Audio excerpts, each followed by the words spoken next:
We do not want anything aggressive. We only demand our rights. These people have gathered here out of desperation. Local authorities made people rally to protect the state's unity. It's a territorial dispute that started with the fall of the Soviet Union and has now broken out into mass protests. The tension is between these two Russian republics in the northern Caucasus, Chechnya and Ingushetia. Thousands of people have taken to the streets in Ingushetia, upset that their local government agreed with their neighbor to swap empty plots of farmland.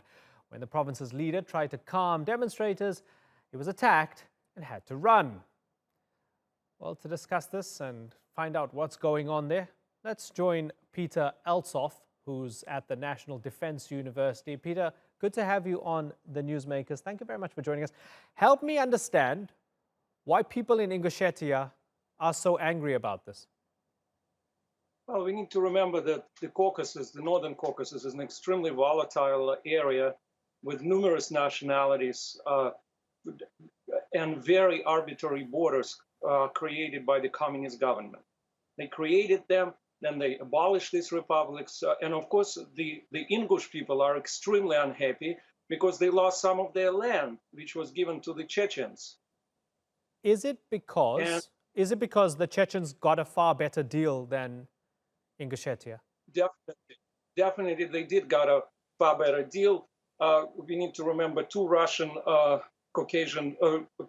Russian Chechen wars of the 1990s and early 2000. And Kadyrov basically became a kind of, Kadyrov, the leader of Chechnya, became a kind of a king of the Northern Caucasus. He feels that he can recreate this like North Caucasian Republic, which existed for some time after the Russian Revolution between 1917 and early 1920s. So he really has a much better deal. He has a tremendous amount of money coming from Moscow all the time. He basically doesn't obey the Russian law. And I think at this point of time, the Kremlin is a kind of afraid of him because they understand that they have to appease him. They created a kind of a monster within the Russian Federation, a kind of a semi-independent republic. Okay, so we have the parliament in Ingushetia annulling the vote, saying they're going to reconsider. But in reality, is that ever possible? Given what you mentioned, that Kadyrov is so strong and the balance of power is more with the Chechens, would it actually happen that Ingushetia would say, hey, we don't want this deal anymore? I seriously very much doubt it. Kadyrov has a personal militia by rough estimates between 15 and 25,000 people. If these people turn against Ingushetia or, God forbid, against the Russian army, we may see something much worse than we saw in the 1990s and early 2000s. This is really, I would call it a powder keg, the powder keg of the Caucasus and maybe of Eurasia in general. And I doubt very much that Ingushetia will be given anything back in return. Yeah, it's fascinating because people look at the two peoples, right? And religiously they're similar, linguistically they're similar, ethnically they are somewhat similar, culturally very similar, yet there are deep lying tensions. Is this the thing to sort of reignite a lot of old tensions? Definitely, and most tragically, after this list of things which unite them, the thing which one would think would unite them the most, the fact that both nationalities were treated very cruelly by Stalin. Both were deported in 1944 and accused of collaborating with Nazis. And then the republic, it was at some point one republic. It was called the Chechen Ingush Soviet Socialist Republic. It was abolished. But today, yes, I mean, this is the same story that we saw in former Yugoslavia when people turned against each other. And then they're saying, how did it happen? We lived in peace. This is unfortunately the reality of the collapse of big empires. And this is also gives an argument to some people that the only solution there is actually to have a very authoritarian state, which the Russian Empire provides right now, the new Russian Empire. Because otherwise, they're just going to all be in perpetual conflict. You have to remember, it's not just two nationalities. We're talking about dozens of nationalities living in the North Caucasus. Right. And so we have Vladimir Putin saying, hey, you guys must use dialogue, not force. We want you to talk. Is this sincere, or would the whole land swap have been agreed with Moscow a long time ago before they even decided on it? I'm sure it was 100% designed in Moscow, because this kind of decision in modern Russia, particularly the borders, which Vladimir Putin is very much concerned with, he famously said that the Bolsheviks laid a time bomb underneath the Russian Federation by creating those administrative divisions based on ethnic principles. So I'm 100% positive that this decision was made directly in Moscow and most likely personally by Vladimir Putin. And related to this, when Amnesty International went to try and find out what's going on in Ingushetia, I'm sure you're aware that their researcher had quite an ordeal. Have a little listen to what Oleg Kozlovsky had to say. Мы приехали в поле. We arrived at a field somewhere out of town. We stopped there and they told me to get out of the car and lie down on the ground. They threatened that if I tried to run, they would kill me. I did just that. I lay on the ground. They told me to place my hands behind my back.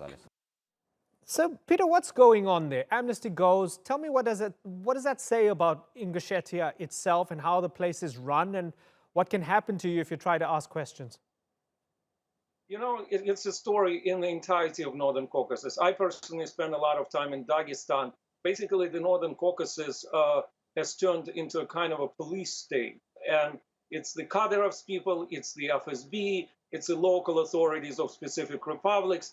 The last thing what they want to see, they want some like civil rights activists and NGO people. So I'm not surprised by this story. This is what's happening not just in Chechnya and Ingushetia, it's happening all over the Northern Caucasus, basically. Okay, and what kind of, if we have to understand the political reality of the Northern Caucasus and all the little sort of micro-state lists that are all autonomous states within Russia, what's the general trend?